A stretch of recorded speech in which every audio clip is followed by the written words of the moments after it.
A major silly season domino has fallen as it has been announced that William Byron has signed a 4-year contract extension with Hendrick Motorsports through the 2029 season. What's going on, guys? It's Daniel, and welcome back to our video. As I just said in Sunday, we had some pretty massive major break in silly season news, as it has been officially announced and confirmed that William Byron has signed a 4-year contract extension with Hendrick Motorsports and will remain with the team throughout the 2029 season. Here's a statement for Hendrick Motorsports this morning. Hendrick Motorsports assigned William Byron to a 4-year contract extension that will keep him behind the wheel of the number 24 Chevrolet through the 2029 NASCAR Cup Series season. At just 27 years old, Byron has emerged as one of the sport's most competitive drivers with the team. Here's what William Byron said about re-signing. "We've built something special with the number 24 team, he who is 8th for full season in the NASCAR Cup Series. I'm thankful for the opportunity to continue working with amazing people at Hendrick Motorsports who believe in me, especially Mr. and Miss Hendrick. We've accomplished some great things that we're really proud of, but we have even bigger goals ahead. I'm excited to go after them with this team and this organization." Here's what Rick Hendrick said about re-signing William Byron. "William is the real deal. What makes him so special is that he combines natural ability with an unrivaled work ethic. You see it in the great ones, the drivers who could get by on talent alone, but choose to outwork everyone anyway. That's at William. On top of it all, he's a person of high character and embraces his role as a leader. We're proud to have him in our lineup and look forward to many more wins together." This is the first really big silly season domino that we have seen so far in the 2025 season, but this is kind of one of the big no-brainer and no surprising moves. William Byron has been with Hendrick Motorsports and part of the Hendrick Motorsports pipeline for about 10 years at this point, and he's been one of the best drivers in the NASCAR Cup Series over the course of the last couple years. Of course, he's won back-to-back Daytona 500s in 2020, 2023, and 2024, but also William Byron has won 14 career NASCAR Cup Series races. There's not a lot of drivers ahead of him on the all-time wins list. The next one he has to catch, I believe, is Chase Elliott with 19 wins, but William Byron's been very successful, and he's someone who I think is going to win a championship in the next couple years. And what's really, really good to see about the long-term projection of his career, he's only 27 years old currently at the moment, so he's still very, very young, and he hasn't even reached the full potential and peak of his NASCAR career at this point. So I think William Byron is going to continue doing that. Ever since they brought Rudy Fiegel in to be the crew chief for William Byron, we have seen massive continued improvement with the team. And I think that this 24 team has been one of the strongest teams in the NASCAR Cup Series over the last decade or so, really since Byron joined up. Because the first years of William Byron's career in like 2018 and 2019, there were definitely some struggles there, but we started seeing the potential in 2019. And then 2021, of course, he picked up a win in 2021. Then 2022, he went on to have a really strong season, picked up multiple wins that year, and then in 2023, he blossomed and was the favorite for majority of the year to win that championship. And now you look at William Byron.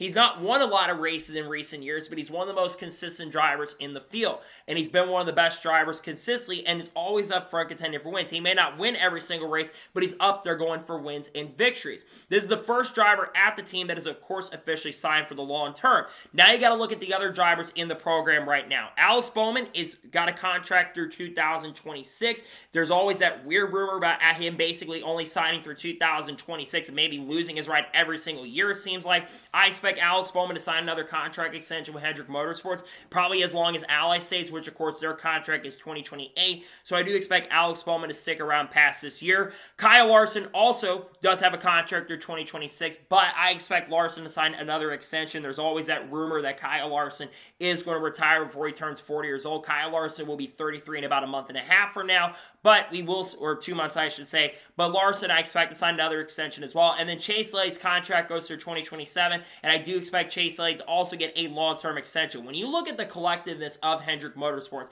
I think they are the best all-around team. All 4 drivers are in the top 10 of the points. There's no other team that could say that currently at the moment, maybe outside of Team Penske, but even then Logano is kind of like borderline in the top 10 in points right now. But all the Hendrick cars have been fast. Alex Bowman's been really strong this year. Kyle Larson, in my opinion, is the favorite to win the championship right now, and with 3 wins, and he's a favorite to win the Coke 600 already this weekend. You got to look at that. So with William Byron re-signing with Hendrick Motorsports for next year, what does this mean for the rest of the silly season? Well, there's not a lot of major movement that is expected on the NASCAR Cup Series front. Now, granted, Legacy Motor Club could make some moves and get Corey Heim in a third car. We know that they're looking to make a really big move on that front, but I do expect that Corey Heim will either be in the Xfinity Series, may say with Tricon next year, but I also think if Legacy can't get that third charter with the lawsuit against Rick Ware right now, I think there's a good chance and opportunity here for him to go over to Legacy next year. And I think about some of the other drivers and some of the other moves, like Trackhouse, for example. Trackhouse Racing, of course, we know that they're having a little bit of a decision to make if they're going to move Connor Zolge up full-time in the NASCAR Cup Series next year, or if they're going to keep him at Junior Motorsports in 2026. Are they going to also move Daniel Suarez away from the program and maybe move into a team like Colic Racing perhaps? Or are they going to let Shane Van Gisbergen go? Personally, I think SVG should stay for at least one more season. I know SVG has struggled in the Cup Series this year, but Shane Van Gisbergen is a very talented driver, and I think he's getting a little bit better, and his speed is starting to show up a little bit more than we've seen. Daniel Suarez, while he's shown some decent speed this year, he hasn't had the consistent speed to be a major factor in any way, shape, or form. Then you look at Kyle Busch. We expect that Kyle Busch is going to return to Richard Childress Racing in 2026. We are potentially going to have an announcement on that tomorrow. We also could be just getting a sponsorship announcement from the RCR front. But I think that Kyle Busch is more than likely going to stay with RCR next season. In general, when I think about this, right, this is a really, really big deal that William Byron is going to stay. And Hendrick Motorsports collectively right now, they are the strongest organization out there. And I do expect that long term they are going to continue being the best organization in the sport. What's generally really exciting about the future of this team is that you've got 4 drivers who are about to reach the prime of their careers, and I think that Hendrick Motorsports, with all 4 drivers combined, they could have close to 100 wins combined by the end of their careers. That might be jumping it at this point, but William Byron's got 14 wins. Alex Bowman, I think, is going to win a few more races at Hendrick Motorsports. Chase Elliott, he hasn't won much recently, but he's been one of the more consistent guys in the field. And Kyle Larson's probably going to end up around 50 to 60 career wins in his NASCAR Cup career and could win the Coke 600 this weekend. So this is a really exciting long-term future for Hendrick. They've got drivers in their development pipeline like Corey Day, for example, but Corey Day, in my personal opinion, I don't see him being a future long-term superstar, so I don't see him being that guy who can really go up to that next level. Yeah, he's kind of struggled, but he's also still learning, and he's very, very young. Many people think he is a long-term replacement for Kyle Larson, considering he's a protege of Kyle Larson at the moment right now. To me, though, this is still really exciting nonetheless that William Byron will be returning to the team next year and staying with the team long-term. We kind of expected he was going to return with all the rumors of some of the sponsorship signings with Valvoline and a couple other companies staying around long-term, but really excited to see William Byron stick around. This is the biggest no-brainer move of the silly season so far. We kind of expected it, but nonetheless really happy and glad to see that he will be returning to Hendrick Motorsports for next year. I expect that he will continue being strong and being really good at Hendrick Motorsports for the long term and many years to come. So, that is going to take special breaking news report on William Byron returning to Hendrick Motorsports. I want to thank you guys for watching. Please subscribe to the channel, notifications on, so if I win a video, it does go live on my channel. Follow me Twitter, Facebook, and Instagram, and support me on Patreon as well. List description below that, and comment your thoughts below on today's episode. You think William Byron's going to win a championship by 2029? Let me know your thoughts in the comments below. And do you think he'll win more races by the end of this year? Let me know your thoughts in the comments below.